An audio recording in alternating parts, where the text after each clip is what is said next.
നമുക്കേവർക്കും പ്രിയങ്കരനും ആരാധ്യനുമായ തലശ്ശേരി അതിരൂപതാധീശൻ പാമ്പളാനി പിതാവേ, ഈ അവകാശ സംരക്ഷണ യാത്ര നേതൃത്വം നൽകുന്ന കത്തോലിക്ക കോൺഗ്രസ് ഗ്ലോബൽ പ്രസിഡന്റ് ശ്രീ രാജീവ് കൊച്ചുപറമ്പിൽ, പ്രിയ വൈദികരെ, സമർപ്പിതരെ, വേദിയിലും സദസ്സിലുമുള്ള വിശിഷ്ട വ്യക്തികളെ, പ്രിയപ്പെട്ടവരെ, പേരാവൂരിൻ്റെ ഈ ഹൃദയത്തിൽ കത്തോലിക്ക കോൺഗ്രസിൻ്റെ നേതൃത്വത്തിൽ നടത്തുന്ന അവകാശ സംരക്ഷണ യാത്രയിൽ നാം എല്ലാവരും പങ്കെടുക്കുമ്പോൾ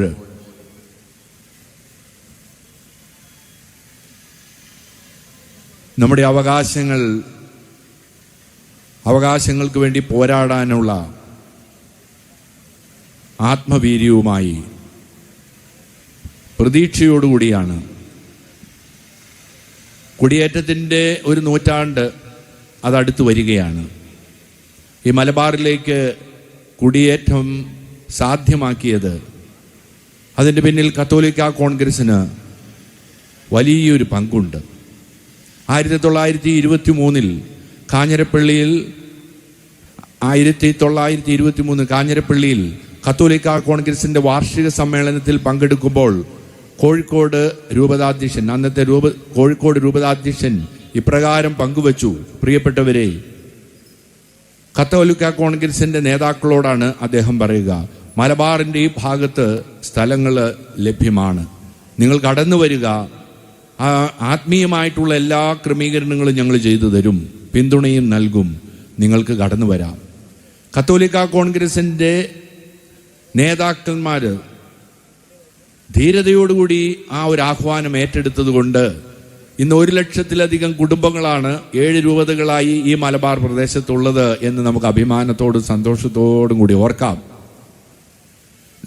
ഈ പ്രദേശത്തേക്ക് കടന്നു വന്ന ആളുകൾ, അതിന് നേതൃത്വം നൽകിയത് കത്തോലിക്ക കോൺഗ്രസിൻ്റെ നേതാക്കളായിരുന്നു. ആ കാലഘട്ടത്തെ അവർ ധീരരായിരുന്നു, പ്രതിസന്ധികളുടെ മുമ്പിൽ മുട്ടുമടക്കുന്നവരായിരുന്നില്ല എന്ന് ചരിത്രം പരിശോധിക്കുമ്പോൾ നമുക്ക് മനസ്സിലാക്കാൻ കഴിയും. 1945 സർ CP വിദ്യാഭ്യാസ സ്ഥാപനങ്ങളെല്ലാം ദേശവൽക്കരിക്കണമെന്നൊരു നിയമവുമായിട്ട് മുന്നോട്ട് വരുമ്പോൾ അതിനെ ശക്തമായിട്ട് പ്രതിരോധിച്ചത് അഭിവന്ദ്യനായ കാളാശ്ശേരി പിതാവിൻ്റെ നിർദ്ദേശമനുസരിച്ച് കത്തോലിക്ക കോൺഗ്രസ് ആയിരുന്നു. സർ CP എന്ന ആ വ്യക്തിത്വം കിരാത ഭരണമായിരുന്നുവെന്ന് ചരിത്രം പരിശോധിക്കുന്നവർക്കറിയാം. ആ കിരാത ഭരണത്തിന് നേതൃത്വം നൽകുന്ന ക്രൂരനായ സർ CP എന്ന ആ വ്യക്തിയുടെ മുമ്പിൽ മുട്ടുമടക്കാത്തവരാണ് കത്തോലിക്ക കോൺഗ്രസ്. 1900 സ്വാതന്ത്ര്യം കിട്ടുമ്പോൾ സർക്കാർ നടത്തുന്ന വിദ്യാഭ്യാസ സ്ഥാപനങ്ങളുടെ ശതമാനം 30-ൽ താഴെയാണ്. 70% കോളേജും വിദ്യാഭ്യാസ സ്ഥാപനങ്ങളും നടത്തുന്നത് ആരായിരുന്നു? അത് ക്രൈസ്തവ സമൂഹമായിരുന്നു. ഗവൺമെന്റിൽ നിന്ന് അധ്യാപകർ ശമ്പളം കിട്ടിയിരുന്നോ? ഇല്ല. പിന്നെ എങ്ങനെയായിരുന്നു ഈ സ്ഥാപനങ്ങൾ നടത്തിയിരുന്നത്? ഒത്തൊരുമയോടെയുള്ള പ്രവർത്തനം കൊണ്ടായിരുന്നു. ഈ സമൂഹത്തിന് സമൂലമായ മാറ്റം വരുത്താൻ, പ്രകാശമായി തീരാൻ സഭയ്ക്ക് സാധിക്കുമെന്ന് കൃത്യമായിട്ടുള്ള അറിവുണ്ടായിരുന്നത് കൊണ്ട് തന്നെയാണ് മിഷനറിമാരുടെ നേതൃത്വത്തിൽ വിശുദ്ധനായ ചാവറപ്പിതാവിൻ്റെ ശ്രേഷ്ഠമായിട്ടുള്ള ശുശ്രൂഷകൾ ഏറ്റെടുത്തുകൊണ്ട് പള്ളിയോടൊപ്പം തന്നെ പള്ളിക്കൂടങ്ങൾ തുടങ്ങി. അതുകൊണ്ട് 70%-ലധികം വിദ്യാഭ്യാസ സ്ഥാപനങ്ങളും എളുപ്പത്തിലൊന്നും നടത്താൻ സാധിക്കുകയില്ല, ത്യാഗം സഹിച്ചായിരുന്നു നടത്തിയിരുന്നത്. അതുകൊണ്ട് തന്നെ ഈ സമൂഹത്തെ നിയന്ത്രിക്കാൻ കരുത്തുള്ളവരാണ് ഈ ക്രൈസ്തവരെന്ന് മനസ്സിലാക്കിക്കൊണ്ട് എല്ലാ സ്കൂളുകളും ദേശവൽക്കരിക്കണം എന്ന കൽപ്പന തീട്ടൂരം പുറപ്പെടുവിച്ചപ്പോൾ അഭിവന്ദ്യ പിതാവിൻ്റെ ശരീരത്തിൽ തൊടുവാൻ പോലും നിങ്ങൾക്ക് സാധിക്കുകയില്ല എന്ന് പറഞ്ഞുകൊണ്ട് ചങ്ങനാശ്ശേരി അരമനയുടെ മുൻപിൽ മനുഷ്യമതിൽ തീർത്തത് മറ്റാരുമല്ല, കത്തോലിക്ക കോൺഗ്രസ് ആണ്. എൻ്റെ പ്രിയപ്പെട്ടവരെ, ആ ധീരത നമുക്കുണ്ട്. ആ കാലഘട്ടത്തിൽ 45-ൽ വെടിയേറ്റ് മരിക്കാം, അദ്ദേഹത്തിന് എല്ലാ അധികാരമുണ്ട്.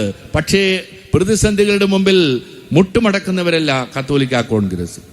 ഈ പ്രദേശത്തേക്ക് കടന്നു വരുവാൻ കത്തോലിക്ക കോൺഗ്രസ് നേതൃത്വം നൽകുമ്പോൾ അതിലേറ്റവും അഭിമാനത്തോടും സന്തോഷത്തോടും കൂടി ഓർക്കുകയാണ് പേരാവൂർ ഇടവക. പേരാവൂർ ഇടവക കുടിയേറ്റ പ്രദേശത്തിന്റെ തന്നെ തിലകക്കുറിയായിട്ട് നിൽക്കുന്നു. അത് നമുക്കറിയാം. ഞങ്ങൾ തലശ്ശേരി മൈനർ സെമിനാരിയിലാണ് പഠിച്ചത്. 1977 മുതൽ 80 വരെ തലശ്ശേരി മൈനർ സെമിനാരിയിൽ തലശ്ശേരി രൂപതയ്ക്ക് വേണ്ടി പഠിച്ചവരാണ്. ആ പഠിക്കുന്ന കാലത്ത് അഭിമാനത്തോടുകൂടി ഒരിക്കലും മറക്കാതെ ഞങ്ങൾ ഓർക്കും, പൗരസ്ത്യ സഭയുടെ അധ്യക്ഷൻ കാർഡിനൽ റൂബൻ തലശ്ശേരി ഈ പ്രദേശം സന്ദർശിക്കുമ്പോൾ അഭിവന്ദ്യനായ ധന്യനായ വള്ളപ്പള്ളി പിതാവ് അദ്ദേഹത്തിനെ കൊണ്ടുവരുന്നത് മറ്റെവിടേക്കുമല്ല, ഈ പേരാവൂരേക്കായിരുന്നു കൊണ്ടുവന്നത്. പേരാവൂരുള്ള ആ സന്ദർശനത്തിൽ പങ്കെടുത്ത നല്ല ഓർമ്മകൾ ഇപ്പോഴുമുണ്ട്. അത് കുടിയേറ്റ പ്രദേശത്തിൻ്റെ തിലകക്കുറിയായി സ്പന്ദനമായി പേരാവൂർ നിൽക്കുമ്പോൾ ഈ സമ്മേളനത്തിന് എത്രയോ പ്രസക്തി വർദ്ധിക്കുകയാണെന്ന് നമുക്ക് പ്രത്യേകമായിട്ട് ഓർക്കാം. കത്തോലിക്ക കോൺഗ്രസ് ഇന്ന് ഉയർത്തുന്ന പ്രമേയങ്ങൾ എന്താണെന്ന് ഇവിടെ വിശദീകരിച്ചു കഴിഞ്ഞു. അതിലേക്ക് ഞാൻ പ്രവേശിക്കുന്നില്ല. കാർഷിക മേഖല, തളർന്നുകൊണ്ടിരിക്കുന്ന ഒരു കാർഷിക മേഖല. നാം എല്ലാം ഈ കുടിയേറ്റ പ്രദേശത്തേക്ക് കടന്നു വന്ന് ദൈവം നമുക്ക് എല്ലാ അനുഗ്രഹങ്ങളും നൽകി. അവിടുത്തെ സ്നേഹം നമ്മുടെ മേൽ ധാരാളമായി ചൊരിഞ്ഞു.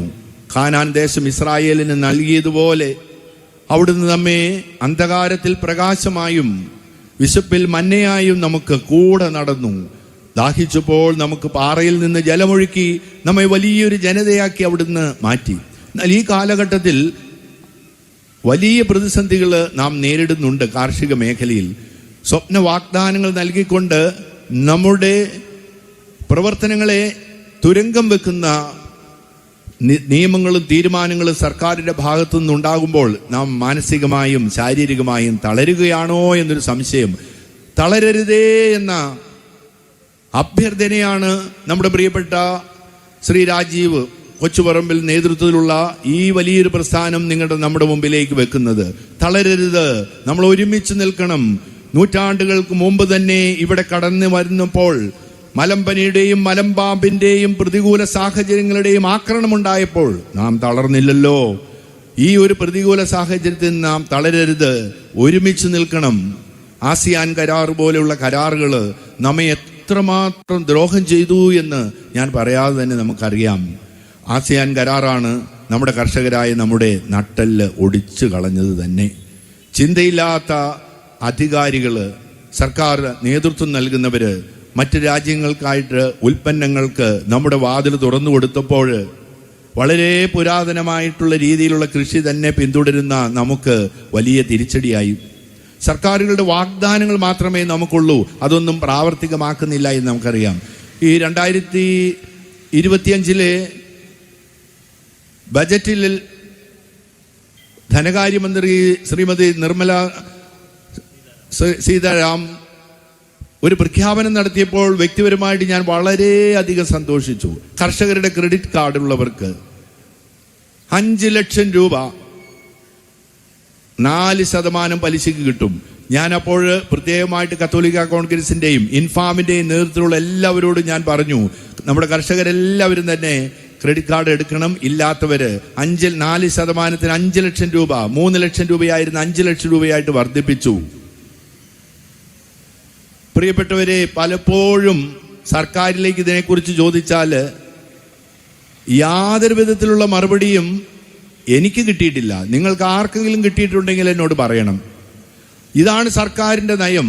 കർഷകരെ വളരെ മോഹനമായ വാഗ്ദാനങ്ങൾ നൽകി വഞ്ചിക്കുക, അവരുടെ വോട്ട് നേടുക, അവരെ സന്തോഷിപ്പിക്കുക, വാഗ്ദാനങ്ങൾ കൊണ്ട് സന്തോഷിപ്പിക്കുക.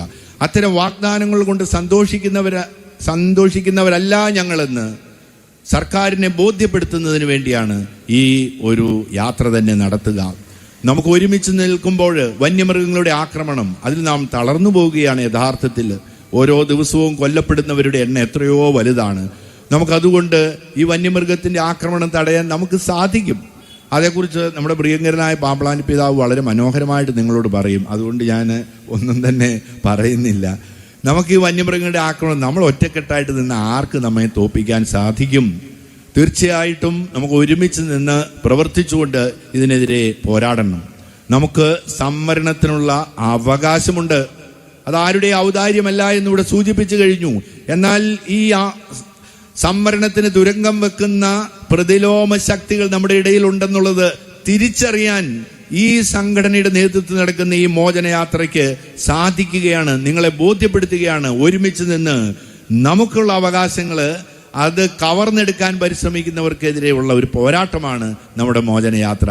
അതുകൊണ്ട് നമുക്ക് പ്രിയപ്പെട്ടവരെ, നിങ്ങളോടൊപ്പമായിരിക്കുമ്പോൾ, പേരാവൂരായിരിക്കുമ്പോൾ വലിയ അഭിമാനവും സന്തോഷവും.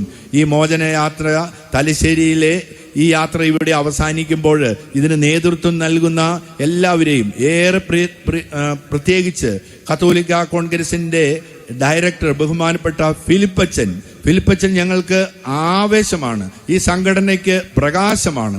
അദ്ദേഹം ഞങ്ങൾക്ക് നൽകുന്ന ഊർജം എത്രയോ വലുതാണെന്ന് സൂചിപ്പിച്ചു. അച്ഛന് നല്ലൊരു കയ്യടി കൊടുക്കണം.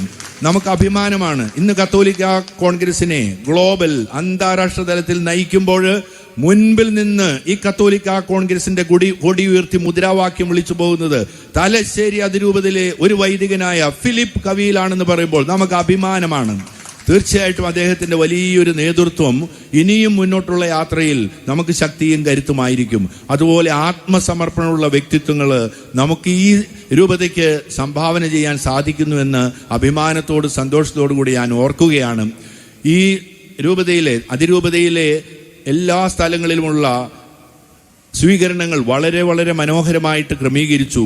നമ്മുടെ പ്രിയപ്പെട്ട നേതൃത്വം നൽകുന്ന കത്തോലിക്ക കോൺഗ്രസിന് നേതൃത്വം നൽകുന്ന എല്ലാവരും വളരെ ആവേശത്തോടുകൂടി എല്ലാവരെയും ഒരുമിച്ച് ചേർത്തു. എല്ലാവരോടുമുള്ള കൃതജ്ഞത ലെഗേറ്റ് എന്ന നിലയിൽ സിറോ മലബാർ സിനഡിന് വേണ്ടി നിങ്ങളോട് പങ്കുവെക്കുകയാണ്. നമുക്ക് ഒറ്റക്കെട്ടായിട്ട് നിൽക്കണം, മുന്നോട്ട് പോകണം. അത് നമുക്ക് ശക്തിയും ഊർജവുമാണ്. അതിന് നമുക്ക് ദൈവം നമ്മെ സഹായിക്കട്ടെ എന്ന് പ്രാർത്ഥിച്ചുകൊണ്ട് ഞാൻ നിർത്തുന്നു. ജയ് കത്തോലിക്ക കോൺഗ്രസ്. ഈ യോഗത്തിൻ്റെ അധ്യക്ഷപദം അലങ്കരിക്കുന്ന AKCC തലശ്ശേരി അതിരൂപതയുടെ പ്രസിഡന്റ് ശ്രീ ഫിലിപ്പ് വെളിയത്ത്,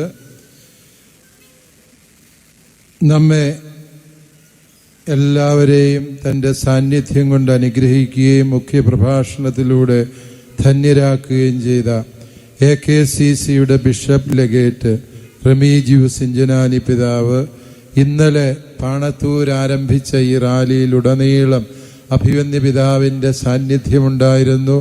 AKCCയെ വളർത്തുന്നതിന് പിതാവെടുക്കുന്ന വലിയ ത്യാഗത്തെ ഞങ്ങൾ നന്ദിയോടെ ഓർത്തുകൊണ്ട് പിതാവിന് എല്ലാ ഭാവുകങ്ങളും ആശംസിക്കുന്നു. ഇവിടെ സന്നിഹിതരായിരിക്കുന്ന നമ്മുടെ ജാഥ captain professor Rajeev Kochuparambil sir, AKCCയുടെ ഗ്ലോബൽ ഡയറക്ടർ ഡോക്ടർ ഫിലിപ്പ് കവിയിലച്ച, global general secretary Josekutty Ozhukayil ഉൾപ്പെടെ വേദിയിലും സദസ്സിലുമായിരിക്കുന്ന പ്രിയപ്പെട്ടവരെ,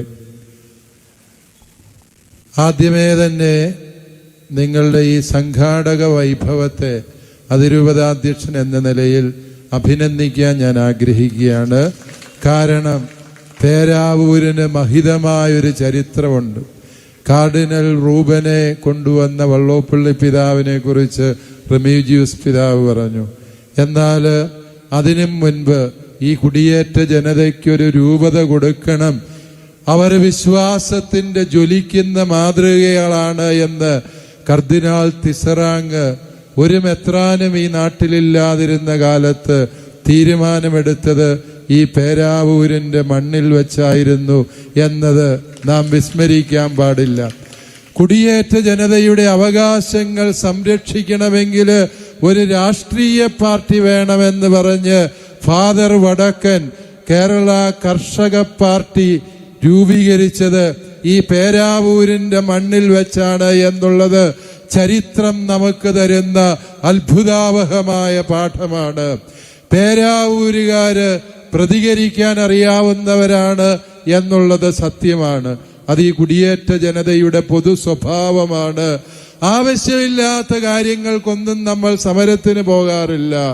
ചുമ്മാ നിസാര വിഷയങ്ങൾ പറഞ്ഞ് തെരുവിലിറങ്ങാൻ നമ്മൾ തയ്യാറുമല്ല. കാരണം അന്നന്നത്തെ ആഹാരത്തിന് വേണ്ടി അധ്വാനിച്ചാൽ മാത്രമേ കുടുംബത്തിൽ ഭക്ഷണത്തിന് വകയുണ്ടാകൂ എന്ന് അറിയാവുന്ന ഈ കുടിയേറ്റ ജനത അനാവശ്യ സമരങ്ങൾക്ക് വേണ്ടി തെരുവിലിറങ്ങാറില്ല. പക്ഷെ ഒരു കാര്യം സത്യമാണ്, ഈ ജനത അവരുടെ നേതാക്കന്മാരായ വൈദികരോടൊപ്പം എന്നെങ്കിലും തെരുവിലിറങ്ങിയിട്ടുണ്ട് എങ്കിൽ ആ അവകാശം നേടിയെടുത്തിട്ടല്ലാതെ വച്ചകാല് തിരിച്ചെടുത്തിട്ടില്ല എന്നത് ഈ കുടിയേറ്റ ജനതയുടെ രക്തത്തിൽ അലിഞ്ഞു ചേർന്ന പോരാട്ടത്തിന്റെ വീര്യമാണ്. ഈ കഴിഞ്ഞ ദിവസങ്ങളിൽ പ്രിയപ്പെട്ടവരെ, വിമോചന സമരം കാണിച്ച് ഞങ്ങളെ ആരും പേടിപ്പിക്കേണ്ട എന്ന് ഒരു മന്ത്രി പറയുന്നത് നാം ശ്രദ്ധിക്കുകയുണ്ടായി. 60 കൊല്ലം കഴിഞ്ഞിട്ടും വിമോചന സമരം എന്നുള്ള ഓർമ്മ അവരെ ഇപ്പോഴും ഭയപ്പെടുത്തുന്നു എങ്കിൽ അതിന്റെ കാരണം മറ്റൊന്നുമല്ല, ഈ കുടിയേറ്റ ജനതയുടെ കരുത്താണ്. ഇവിടെ രാജീവ് സാറ് സൂചിപ്പിച്ചതുപോലെ തിരുവനന്തപുരം മുതൽ കാസർഗോഡ് വരെയുള്ള സകല ക്രൈസ്തവന്റെയും സിരകളിൽ ഒഴുകുന്നത് ഒരേ വികാരവും ഒരേ വിചാരവും ഒരേ സാഹോദര്യവുമാണ് എന്നുള്ളത് സർക്കാർ മനസ്സിലാക്കിയിരുന്നാല് നിങ്ങൾക്ക് നല്ലത് എന്നേ ഞങ്ങൾക്ക് പറയാനുള്ളൂ. പ്രിയപ്പെട്ടവരെ, ഇവിടെ AKCC മുന്നോട്ട് വയ്ക്കുന്ന നിർദ്ദേശങ്ങള്, നമ്മുടെ ആവശ്യങ്ങള്, അത് കേവലം ഒരു സമുദായത്തിന്റെ ആവശ്യങ്ങളെ കുറിച്ചല്ല, മറിച്ച് ഒരു സമൂഹം ഒന്നാകെ, ഈ പൊതുസമൂഹം ആഗ്രഹിക്കുന്ന നന്മകളും ആവശ്യങ്ങളുമാണ് AKCC മുന്നോട്ട് വയ്ക്കുന്നത്. വന്യമൃഗങ്ങളുടെ ഒരു സമുദായ സംഘടനയാണ് AKCC എന്ന് തിരിച്ചറിയുക. ഞാൻ ചുമ്മാ വിൺവാക്ക് പറയുകയല്ല. AKCCയുടെ ഐതിഹാസികമായ സമര ചരിത്രങ്ങൾ ഓരോന്നും നിങ്ങൾ പരിശോധിക്കുക. നിവർത്തന പ്രക്ഷോഭം, അങ്കമാലി പടിയോല, അതുപോലെ തന്നെ മലയാളി മെമ്മോറിയൽ, ഈഴവ മെമ്മോറിയൽ, വൈക്കം സത്യാഗ്രഹം, പൗരസമത്വ പ്രക്ഷോഭം, AKCC ഈ കേരളത്തിന്റെ മണ്ണില് നേതൃത്വം കൊടുത്ത സകലമാന സമരങ്ങൾക്കും ഒരു പ്രത്യേകതയുണ്ട്. അത് ഇന്നാട്ടിലെ സകല മനുഷ്യർക്കും നന്മയുണ്ടാകണം എന്ന വിചാരത്തോടെ നടത്തുന്നു എന്നുള്ളതാണ്. ആ ഒരു സമരത്തിന്റെ ആവേശം തന്നെയാണ് ഈ സമരജാഥയ്ക്കുമുള്ളത് എന്ന് നമുക്ക് തിരിച്ചറിയാം. രാജീവ് കൊച്ചുപറമ്പിൽ നമ്മുടെ പ്രിയപ്പെട്ട AKCCയുടെ ഗ്ലോബൽ പ്രസിഡന്റും ജാഥ ക്യാപ്റ്റനുമായ രാജീവ് കൊച്ചുപറമ്പിൽ സാറ് പ്രസംഗിച്ചപ്പോൾ ഞങ്ങൾക്കെല്ലാം വലിയ പ്രതീക്ഷയാണ്. AKCCയുടെ ഭാവി സുരക്ഷിതമാണ് എന്ന് സാറിന്റെ നേതൃവൈഭവത്തിലൂടെ ഞങ്ങൾക്ക് മനസ്സിലായി. ഹൃദയപൂർവ്വം അഭിനന്ദനങ്ങള്. പാലാക്കാരൻ ഒരാൾ നയിക്കുമ്പോൾ അതൊരിക്കലും രണ്ടാമതാവില്ല എന്ന് ഞങ്ങൾക്ക് ഉറപ്പുണ്ട്. കാരണം ഈ തലശ്ശേരി അതിരൂപതയിലെ സകലമാന മനുഷ്യർക്കും പാലായുമായി ഹൃദയബന്ധമുണ്ട് എന്നുള്ളതിനാല് സാറിന്റെ നേതൃത്വം ഞങ്ങൾക്കേറെ അഭിമാനവും സന്തോഷവും പകരുന്ന നേതൃത്വമാണ് എന്ന് പറയുന്നതിൽ അഭിമാനമുണ്ട്. പ്രിയപ്പെട്ടവരെ, ഇവിടെ കർഷകൻ അനുഭവിക്കുന്ന പ്രതിസന്ധികളാണ് ഈ കത്തോലിക്ക കോൺഗ്രസ് മുന്നോട്ട് വയ്ക്കുന്ന പ്രധാനപ്പെട്ട ആവശ്യങ്ങളിലൊന്ന്. അതിൽ പ്രധാനപ്പെട്ടതാണ് ഈ വന്യമൃഗങ്ങളുടെ ശല്യം ഒഴിവാക്കണമെന്ന് പറഞ്ഞത്. ഈ വന്യമൃഗ ശല്യം ഒഴിവാക്കുക എന്ന് പറയുന്നത് കത്തോലിക്ക കോൺഗ്രസ് ആദ്യമേ നടത്തിയ സമരങ്ങളില് ഞാൻ ഇരിട്ടിയിൽ പ്രസംഗിച്ചു. ഞങ്ങളുടെ പറമ്പിൽ കയറുന്ന ഒരു കാട്ടുപന്നിയെയും ഇനിമേൽ ഞങ്ങൾ കാട്ടുപന്നികളായി കരുതുന്നില്ല, മറിച്ച് അവയെ ഞങ്ങളുടെ സ്വന്തം വളർത്തുപന്നികളായി കരുതി കൈകാര്യം ചെയ്യുമെന്ന് പറഞ്ഞപ്പോൾ, ഇത് ഞാൻ പണ്ട് പറഞ്ഞത്, അതിനുവേണ്ടി നിങ്ങൾ ഇപ്പൊ കൈയടിക്കണ്ട പ്രിയപ്പെട്ടവരെ. അത് പറഞ്ഞപ്പോൾ നമ്മുടെ ഒരു DFOയും അന്നത്തെ ചീഫ് വൈൽഡ് വാർഡനും എന്നെ വിളിച്ച് ഭീഷണിപ്പെടുത്തി, പിതാവ് ഇനിയും അങ്ങനെ പ്രസംഗിച്ച പിതാവിനെതിരെ കേസെടുക്കാൻ ഞങ്ങൾ നിർബന്ധിതരാകും. ഞാൻ പറഞ്ഞു, സർസിപി പേടിപ്പിച്ചിട്ട് പേടിക്കാത്തവരാണ് ഇന്നാട്ടിലെ കത്തോലിക്ക കോൺഗ്രസും കത്തോലിക്ക മെത്രാന്മാരും. പിന്നെയാണോ ഒരു DFO പേടിപ്പിച്ച ഞങ്ങൾ പേടിക്കാൻ പോകുന്നത്? പ്രിയപ്പെട്ടവരെ, ഞാനിത് എടുത്തു പറയാൻ കാരണം എന്ത് എന്ന് ചോദിച്ചാൽ, നമ്മൾ ഉന്നയിച്ച ആവശ്യം കേരള നിയമസഭ ഇതാ ഒരു ബില്ലാക്കി പാസാക്കിയിരിക്കുകയാണ്. ഇനിമേൽ കർഷകന്റെ ഭൂമിയിൽ ഇറങ്ങുന്ന, അവന്റെ കൃഷിഭൂമി നശിപ്പിക്കുന്ന, അവന്റെ ജീവന് ഭീഷണി ഉയർത്തുന്ന സകല മൃഗങ്ങളെയും ഓൺ ദ സ്പോട്ടിൽ വെടിവെച്ചു കൊല്ലാൻ അവകാശമുണ്ട് എന്ന് പറഞ്ഞത് ബഹുമാനപ്പെട്ട കേരള മുഖ്യമന്ത്രി അടക്കമാണ്. അതിൽ ഞങ്ങൾക്ക് സന്തോഷമുണ്ട്. ഈ കത്തോലിക്ക കോൺഗ്രസ് ഇന്ന് പറയുന്നത് നാളെ ഇവിടുത്തെ രാഷ്ട്രീയ നേതൃത്വം ഏറ്റുപറയേണ്ടി വരുന്നു എന്നുള്ളത് ഈ കത്തോലിക്ക കോൺഗ്രസ് മുൻപേ പറക്കുന്ന പക്ഷിയാണ് എന്നും അവർ ഉന്നയിക്കുന്ന ആവശ്യങ്ങള് ന്യായവും നീതിയും യുക്തവുമാണ് എന്ന് പൊതുസമൂഹം അംഗീകരിച്ചത് കൊണ്ടുമാണ് എന്ന് പ്രിയപ്പെട്ടവരെ നമ്മളെല്ലാവരും മനസ്സിലാക്കണം. ഈ വന്യമൃഗങ്ങളെ നേരിടാൻ കർഷകന് അവകാശമുണ്ട് എന്നുള്ളത് നമ്മൾ തിരിച്ചറിഞ്ഞാൽ മതി. ഓർക്കുക പ്രിയപ്പെട്ടവരെ, നിങ്ങളുടെ പറമ്പിൽ ഒരു കാട്ടുപന്നി കയറിയാല് അതിനെ എങ്ങനെ കൈകാര്യം ചെയ്യണമെന്ന് ആ ബില്ലൊന്നും വായിക്കേണ്ട, സാമാന്യ ബുദ്ധിയിൽ നിങ്ങൾ ചിന്തിച്ചാൽ മതി. നിങ്ങൾ വേണ്ട രീതിയിൽ പ്രവർത്തിക്കുക. കാരണം എന്താന്നോ, നമ്മുടെ കാർന്നോന്മാര് പാലായിൽ നിന്ന് കുടിയേറിയ കാലത്ത് ഇതിനേക്കാളും ഇരട്ടി കാട്ടുപന്നികളെയും കടുവകളെയും കണ്ടു വളർന്നവരാണ് നമ്മള്. അതുകൊണ്ട് തന്നെ ഏതെങ്കിലും കാട്ടുപന്നിയെ ഇറക്കിവിട്ടാല്, കടുവയെ ഇറക്കിവിട്ടാൽ ഈ കുടിയേറ്റ ജനതയങ്ങ് ഭയന്ന് പിൻവാങ്ങുമെന്ന് ആരും തെറ്റിദ്ധരിക്കരുത്. പ്രിയപ്പെട്ടവരെ, നിങ്ങൾ മനസ്സിലാക്കണം, ഈ സർക്കാരുകൾ നമ്മളോട് ചെയ്ത ചതി നിങ്ങൾ മനസ്സിലാക്കണം. ഈ വയനാട് റിസർവ് ഫോറസ്റ്റില് ഏകദേശം 40,000 ഏക്കറോളം ഭൂമി ഇവര് അക്കേഷ്യയും യൂക്കാലിപ്പിറ്റ്സും നട്ടുപിടിപ്പിച്ചു. അവിടെ വരൾച്ചയുണ്ടായി. വന്യമൃഗങ്ങൾക്ക് ഭക്ഷിക്കാൻ ഒന്നുമില്ലാത്ത അവസ്ഥ ആ വനാന്തരത്തിൽ ഉണ്ടാക്കിയതാരാ? ഇന്നാട്ടിലെ വനം വകുപ്പ് ഉദ്യോഗസ്ഥരുടെ വിവരദോഷമല്ല എങ്കിൽ കർഷക ദ്രോഹ ചിന്തയോടെ നടത്തിയ ആസൂത്രിത നീക്കമല്ലേ? അവിടെ ഒന്നും ഭക്ഷിക്കാനില്ലാതെ വന്നപ്പോൾ മൃഗങ്ങൾ മനുഷ്യരെ തിന്നാൻ നാട്ടിലേക്ക് ഇറങ്ങി, അവരുടെ കൃഷിഭൂമി നശിപ്പിക്കാൻ ഇറങ്ങി. ഏതെങ്കിലും വിവേകമുള്ള ഫോറസ്റ്റ് ഉദ്യോഗസ്ഥരോ മന്ത്രിമാരോ പറഞ്ഞു കൊടുത്തിരുന്നു എങ്കിൽ ഈ യൂക്കാലിപ്പിറ്റ്സ് നടുന്നതിന് പകരം ഈ വനത്തില് പ്ലാവ് നട്ടാ മതി എന്ന് പറഞ്ഞിരുന്നെങ്കിൽ ഒരാനയെങ്കിലും നമ്മളെ ഉപദ്രവിക്കാൻ വരുമായിരുന്നു. പ്രിയപ്പെട്ടവരെ, വന്യമൃഗങ്ങൾ വരുന്നു, ഞങ്ങൾ എന്തു ചെയ്യുമെന്ന് സർക്കാർ നിലവിളിച്ചിട്ട് കാര്യമില്ല.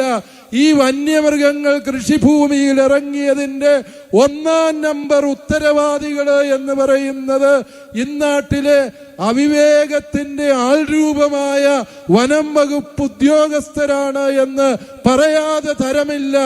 അത് പറയുമ്പോൾ വനം മന്ത്രി അടക്കം പിണങ്ങാറുണ്ട്. എന്നോട് പറഞ്ഞു, പിതാവ് ഇനിയെങ്കിലും എന്നെ വെറുതെ വിടണം, എന്നെ ഉപദ്രവിച്ച് പ്രസംഗിക്കരുത് എന്ന്. വനം മന്ത്രി ഈ വനം ഭേദഗതി നിയമം, വന്യജീവി സംരക്ഷണ ഭേദഗതി നിയമത്തിന് രൂപം കൊടുത്തത് കൊണ്ട് ബഹുമാനപ്പെട്ട വനം വകുപ്പ് മന്ത്രിക്കെതിരായി ഞാൻ ഒന്നും പ്രസംഗിക്കുന്നില്ല. അത് നടപ്പിലാകുമോ ഇല്ലയോ എന്ന് എന്നോട് ചോദിക്കരുത്. അതിന്റെ മട്ടും ഭാവവും കണ്ടാൽ നടപ്പിലാകിയല്ല. അവരാരും നടപ്പിലാക്കിയല്ല, നടപ്പിലാകും. നമുക്കാർജവത്വമുണ്ട് എങ്കിൽ ആ നിയമം നമ്മുടെ കൃഷിഭൂമിയിൽ നടപ്പിലാക്കാൻ അല്ലയോ മലയോര ജനതയെ നമുക്ക് സാധിക്കും എന്ന സത്യം നിങ്ങൾ ഓർത്താൽ മതി. ഒരു കാട്ടുപന്നിയെ ആരെങ്കിലും വെടിവെച്ചാല് അതിന്റെ പരാതി DFOയെ വിളിച്ചു പറയുന്നത് ആ കാട്ടുപന്നിയുടെ ഭാര്യയല്ല എന്ന് നിങ്ങൾക്കറിയാം. ആ കാട്ടുപന്നിയുടെ മക്കളല്ലല്ലോ വിളിച്ചു പറയുന്നത്. ആരാ വിളിച്ചു പറയുന്നത്? നിങ്ങൾക്കറിയാം. ഈ സ്വഭാവം മാറ്റാത്തിടത്തോളം കാലം പന്നികൾ ഇവിടെ വിഹരിക്കും, ആനകൾ ഇവിടെ വിഹരിക്കുന്ന സാഹചര്യമുണ്ടാകും. അതുകൊണ്ടാണ് എനിക്ക് പറയാനുള്ളത്, കുടിയേറ്റ ജനത ഇതിലും വലിയ പീഡാനുഭവങ്ങളുടെ തീച്ചൂളകളെ നീന്തിക്കടന്ന് വന്നു എങ്കിൽ അതവരുടെ കൂട്ടായ്മയുടെ കരുത്തും സംഘബലവും കൊണ്ടായിരുന്നു. പ്രിയപ്പെട്ടവരെ, ആ ഒരു കൂട്ടായ്മ വീണ്ടെടുക്കാൻ കഴിയുക, അതാണ് ഈ സമരജാഥയിലൂടെ നാം ആത്യന്തികമായി ലക്ഷ്യം വയ്ക്കുന്നത് എന്ന സത്യം ഓർക്കുക. റബ്ബറിന് 250 രൂപ വില തരുമെന്ന് പറഞ്ഞത് ഞാനല്ല, ഞാൻ പറഞ്ഞത് 300 രൂപയ. അതിന്റെ പേരിലാണ് കുറെ പേര് എന്നോട് ബഹളം വയ്ക്കാൻ വന്നത്. ഞാൻ അവരോട് പറഞ്ഞു, വേണ്ട, 300 വേണ്ട, നിങ്ങൾ വാഗ്ദാനം ചെയ്ത 250 ഉണ്ടല്ലോ അത് തരാവോ? കിട്ടിയ ആർക്കേൽ 250? ചുമ്മാ പറഞ്ഞ് കബളിപ്പിക്കുന്നതിന് അതിരുണ്ട് എന്ന് സർക്കാർ മനസ്സിലാക്കേണ്ട സമയം അതിക്രമിച്ചു. അതുകൊണ്ട് സർക്കാരിനുള്ള വ്യക്തവും കൃത്യവുമായ ഒരു മുന്നറിയിപ്പാണ് കത്തോലിക്ക കോൺഗ്രസിന്റെ ഈ അവകാശ സംരക്ഷണ യാത്ര. റബ്ബറിന് 300 രൂപ എന്നുള്ളത്, അല്ലയോ സർക്കാരെ, നിങ്ങളുടെ ഔദാര്യമല്ല, അത് റബ്ബർ കർഷകന്റെ ജന്മാവകാശമാണ് എന്ന് പ്രഖ്യാപിക്കാൻ ഈ കത്തോലിക്ക കോൺഗ്രസിനല്ലാതെ മറ്റാർക്കാണ് കഴിയുക എന്ന് തിരിച്ചറിയാൻ പ്രിയപ്പെട്ടവരെ നമുക്ക് കഴിയേണ്ടതുണ്ട്. വീണ്ടും നമുക്കറിയാം, കാസർഗോഡ് നിന്ന് വയനാട്ടിലേക്കുള്ള 420 kV ലൈന് ഇത് തുടങ്ങിയപ്പോൾ KSEB ഉദ്യോഗസ്ഥർ പറഞ്ഞു, ഇത് കേന്ദ്ര പദ്ധതിയാണ്, ആരെതിർത്താലും ഇത് നടപ്പിലാക്കും എന്ന് പറഞ്ഞു. പക്ഷേ ഇവിടുത്തെ കർഷകനും കൂടി സ്വീകാര്യമായ ഒരു നഷ്ടപരിഹാര പാക്കേജ് പ്രഖ്യാപിക്കാതെ ഒരൊറ്റ ഉദ്യോഗസ്ഥനെയും നമ്മുടെ പറമ്പിൽ കാലുകുത്താൻ അനുവദിക്കില്ല എന്ന് മാത്രമല്ല, ഒരു തൂണ് നാട്ടാൻ, ഒരു തൂമ്പായുടെ കുഴിയെടുക്കാൻ സമ്മതിക്കില്ല എന്ന് പ്രഖ്യാപിച്ചത് കത്തോലിക്ക കോൺഗ്രസ് ആണ്. പ്രിയപ്പെട്ടവരെ, അത് ക്രിസ്ത്യാനിക്ക് വേണ്ടിയുള്ള നിലപാടല്ല, മറിച്ച് ഈ മലയോര ജനതയുടെ അതിജീവനത്തിന് വേണ്ടിയുള്ള സുചിന്തിതമായ ചിന്തയാണത്. മറ്റൊന്നുകൊണ്ടുമല്ല, ഈ ലൈൻ കടന്നു പോകുന്നതിന് 60 മീറ്ററോളം ബഫർ സോണാണ്. അതായത് ഈ ലൈൻ കടന്നു പോകുന്നതിന്റെ ഇരുവശങ്ങളിലുമായി 60 മീറ്ററോളം മറ്റ് നിർമ്മാണ പ്രവർത്തികൾ നിരോധിച്ചുകൊണ്ട് സർക്കാരിന്റെ ഉത്തരവുകളുണ്ട് എന്നത് മറച്ചുവെച്ചാണ് 60 മീറ്റർ വീതിയിൽ കാസർഗോഡ് മുതൽ വയനാട് വരെയും മലയോര ജനതയുടെ കൃഷിഭൂമി ചുളുവിൽ അടിച്ചു മാറ്റാൻ ശ്രമിച്ച ഈ KSEB-യുടേത് നെറികേട് എന്നല്ല എങ്കിൽ അതിനേക്കാളും പറ്റിയ പദം ഉപയോഗിക്കാൻ എൻ്റെ ഈ സ്ഥാനം അനുവദിക്കാത്തത് കൊണ്ട് ഞാൻ ഉപയോഗിക്കുന്നില്ല എന്ന് മാത്രമേ ഉള്ളൂ. പ്രിയപ്പെട്ടവരെ, ഇത്തരത്തിലുള്ള വഞ്ചനാപരമായ നീക്കങ്ങളെ സമയോചിതമായി തിരിച്ചറിയാനും തിരുത്തിക്കാനും ഇവിടെ ഈ സമുദായ സംഘടന ഉണ്ടാകും എന്ന് സർക്കാരിന് മുന്നറിയിപ്പ് തരികയാണ്. ന്യൂനപക്ഷ അവകാശങ്ങളെ കുറിച്ച് പറഞ്ഞപ്പോൾ ഇവിടെ സൂചിപ്പിക്കുകയാണ്, ഇന്നലെ പാണത്തൂര് ഉദ്ഘാടന വേദിയിലേക്ക് ഞങ്ങള് ജാഥയായി പോയപ്പോൾ തിരുവനന്തപുരത്ത് നിന്നൊരു സമുന്നത നേതാവ് വിളിച്ചു പറഞ്ഞു, പ്രശ്നമെല്ലാം തീർന്നു, ഞങ്ങൾ പരിഹരിച്ചു കഴിഞ്ഞു എന്ന്. എനിക്കറിയാം, അതേക്കുറിച്ച് ഇനി ഇവിടെ പ്രസംഗിക്കാതിരിക്കാൻ വേണ്ടിയാണ് അദ്ദേഹം പറഞ്ഞത്. ഞാൻ ഇന്നലെ പറഞ്ഞു, അത്രയും ചെയ്തതിൽ ഞങ്ങൾക്ക് നന്ദിയുണ്ട്. പരസ്യമായിട്ട് തന്നെ ഞാൻ ഇന്നലെ ബഹുമാനപ്പെട്ട മുഖ്യമന്ത്രി ശ്രീ പിണറായി വിജയൻ സാറിന് ഈ സമുദായത്തിന്റെ നന്ദി പറഞ്ഞു. കാരണം 17,000 അധ്യാപകര് 6-7 കൊല്ലം വേതനമില്ലാതെ ജോലി ചെയ്യുന്ന ഗതികേടിന്റെ പരിതോവസ്ഥയ്ക്ക് പരിഹാരം വേണം എന്ന് പറയുമ്പോൾ എന്തെങ്കിലും വിൺവാക്ക് പറഞ്ഞ് ഞങ്ങളെ പിന്തിരിപ്പിക്കാമെന്ന് പലരും വിചാരിച്ചെങ്കിലും ഉത്തരവാദിത്വ ബോധത്തോടെ AKCC ഉറച്ചു നിന്നപ്പോൾ ആ നിലപാടിനെ സർക്കാർ അംഗീകരിക്കുകയാണ് ചെയ്തത്. ആ അംഗീകാരത്തിൽ ഞങ്ങൾ നന്ദി പറയുമ്പോൾ തന്നെ ഒരു കാര്യം, ഇത് ഒരു ഗവൺമെന്റ് ഓർഡറായി പുറത്തിറക്കാൻ സർക്കാരിന് സാധിക്കുന്നതാണ്. AG മറിച്ചുപദേശം തന്നു എന്നാണ് സർക്കാർ പറയുന്നത്. AG എന്താണ് ഉപദേശിക്കുന്നത് എന്ന് നമുക്കെല്ലാവർക്കും അറിയാം. സർക്കാർ എന്താഗ്രഹിക്കുന്നുവോ അതനുസരിച്ച് ഉപദേശം കൊടുക്കുന്നവരാണ് സർക്കാർ നിയമിച്ച ഉദ്യോഗസ്ഥര് എന്ന് തിരിച്ചറിയാൻ വേണ്ടി ഞങ്ങൾക്കും സാധിക്കും. കാരണം ബഹുമാനപ്പെട്ട മുഖ്യമന്ത്രി ഞങ്ങളും കഴിക്കുന്നത് അരിയാഹാരം തന്നെയാണ് എന്നുള്ളത് അങ്ങ് മറക്കരുത്. ഇത് സുപ്രീം കോടതിയിലേക്കും ഹൈക്കോടതിയിലേക്കും വലിച്ചു കൊണ്ടുപോകാതെ ഇതൊരു ഗവൺമെന്റ് ഉത്തരവായി ഉടനടി ഇറക്കി ഈ പാവപ്പെട്ട അധ്യാപകരുടെ അവരുടെ കുടുംബങ്ങളുടെ ഗതികേടിന് സത്വര പരിഹാരമുണ്ടാക്കണമെന്ന് സർക്കാരിനോട് ഞങ്ങൾ ആവശ്യപ്പെടുകയാണ്. പ്രിയപ്പെട്ടവരെ, ന്യൂനപക്ഷങ്ങളുടെ കാര്യം പറയുമ്പോൾ അത് കേവലം ഈ കേരളത്തിൽ മാത്രം ഒതുങ്ങുന്ന വിഷയമല്ല. രാജ്യത്തുടനീളം ന്യൂനപക്ഷങ്ങൾ പീഡിപ്പിക്കപ്പെടുന്ന ഗതികേടിലൂടെ കടന്നു പോവുകയാണ്. ഇതിന് പരിഹാരമുണ്ടാകണം. കാരണം ഈ ക്രിസ്ത്യാനികളെ തെരഞ്ഞുപിടിച്ച് ആക്രമിക്കുക, സന്യാസ വസ്ത്രം ധരിച്ച പാവപ്പെട്ട കന്യാസ്ത്രീ അമ്മമാര് തിരുവസ്ത്രം ധരിച്ച് ഉത്തരേന്ത്യയിൽ ട്രെയിനിൽ യാത്ര ചെയ്യാൻ അനുവദിക്കാത്ത വിധത്തില് ഇവിടെ നിയമങ്ങൾ നിർമ്മിക്കപ്പെട്ടുകൊണ്ടിരിക്കുകയാണ്. പല ഉത്തരേന്ത്യൻ സംസ്ഥാനങ്ങളിലും പാസാക്കപ്പെട്ടത് കിരാത നിയമമാണ്. സർസിപി പോലും തോറ്റുപോകുന്ന അന്യായത്തിന്റെ നിയമങ്ങളാണ് മതപരിവർത്തന നിരോധന നിയമം എന്ന പേരില് നടപ്പിലാക്കിയിരിക്കുന്നത്. നിർബന്ധിത മതപരിവർത്തനം നിരോധിക്കണമെന്ന് മറ്റാരെയും മുൻപന്തിയിൽ പറയുന്നത് ഇവിടുത്തെ ക്രൈസ്തവ സമൂഹം തന്നെയാണ്. ആരെയും നിർബന്ധിച്ച് മതം മാറ്റാൻ പാടില്ല. പക്ഷേ ഇവിടെ ഭരണഘടന ഉറപ്പു തരുന്ന ചില അവകാശങ്ങളുണ്ട്.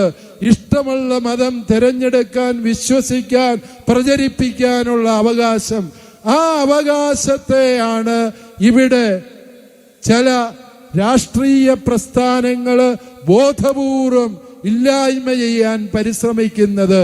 ഈ മതപരിവർത്തന നിരോധന നിയമം ദുർവ്യാഖ്യാനം ചെയ്ത് ഇന്ന് ഇന്ത്യയിൽ നൂറുകണക്കിന് വൈദികരും സന്യസ്തരും അന്യായമായി കേസുകളിൽ പെട്ടിരിക്കുന്ന ഗതികേടുണ്ട് എന്നുകൂടി നമ്മൾ തിരിച്ചറിയണം.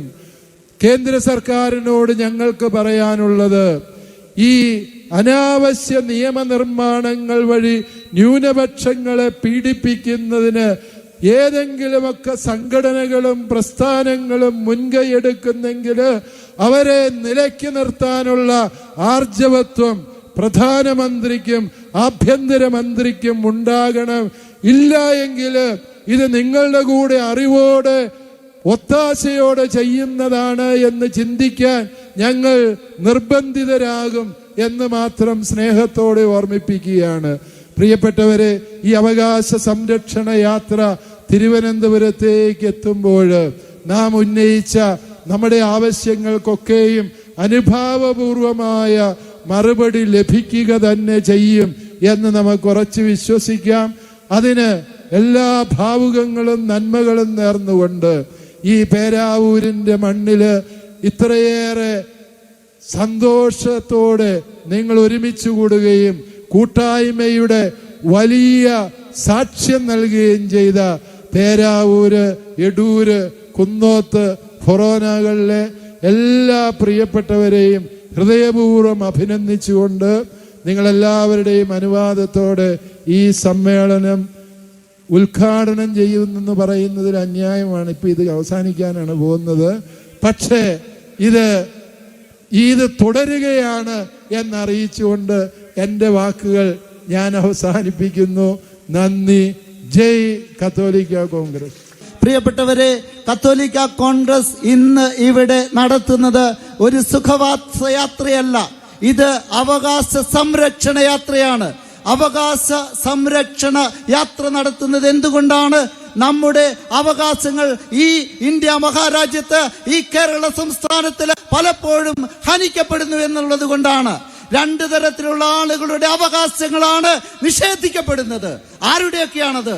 ഒന്ന്, ഇവിടുത്തെ സാധാരണക്കാരായ കർഷകരുടെ അവകാശങ്ങൾ, ജീവിക്കുവാനുള്ള അവകാശങ്ങൾ. എന്തുകൊണ്ടാണ് ജീവിക്കുവാനുള്ള അവകാശങ്ങൾ എന്ന് ഞാൻ പറഞ്ഞത്?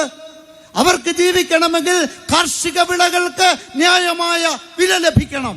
പ്രകൃതി ദുരന്തങ്ങൾ ഉണ്ടാകുമ്പോൾ സർക്കാരിന്റെ ഭാഗത്ത് നിന്ന് കർഷകർക്ക് ഒരു കൈത്താങ് ലഭിക്കണം. ഇന്ന് അത് ലഭിക്കുന്നുണ്ടോ എന്ന് നമ്മൾ പരിശോധിച്ച് നോക്കണം. മറ്റെല്ലാ വിഭാഗക്കാർക്കും വേണ്ടി, സംഘടിതരായ സർവ്വ വിഭാഗക്കാർക്കും വേണ്ടി ഗവൺമെന്റുകൾ എന്തും ഇവിടെ ചെയ്തു കൊടുക്കുമെന്ന് ചരിത്രത്തിലേക്ക് തിരിഞ്ഞു നോക്കിയാൽ നമുക്ക് മനസ്സിലാക്കാൻ സാധിക്കും. പാവപ്പെട്ട കർഷകന്റെ വിഷയം വരുമ്പോൾ അവന് നഷ്ടപരിഹാരം കൊടുക്കുവാൻ നമ്മുടെ ഗവൺമെന്റുകൾക്ക് പൈസയില്ല പ്രിയപ്പെട്ടവരെ. അവിടെ സാമ്പത്തിക ബുദ്ധിമുട്ടിന്റെ കഥകളാണ് അവർ അവതരിപ്പിക്കുന്നത്. ഇവിടെ 400 kV ലൈൻ കടന്നു പോകുന്ന കാസർഗോഡ് തൊട്ട് വയനാട് വരെയുള്ള കർഷകരുടെ കൃഷിഭൂമിക്ക് അർഹമായ നഷ്ടപരിഹാരം കൊടുക്കുവാൻ ഇവിടുത്തെ ഇലക്ട്രിസിറ്റി ബോർഡിന് കാശില്ലെങ്കിൽ അത് നാടക്കേടല്ലേ? സാധിക്കില്ലെങ്കിൽ ഇറങ്ങിപ്പോകണം സർക്കാരെ. നിങ്ങൾ ഞങ്ങളുടെ പാവപ്പെട്ട കർഷകന് നഷ്ടപരിഹാരം കൊടുത്തേ മതിയാവൂ.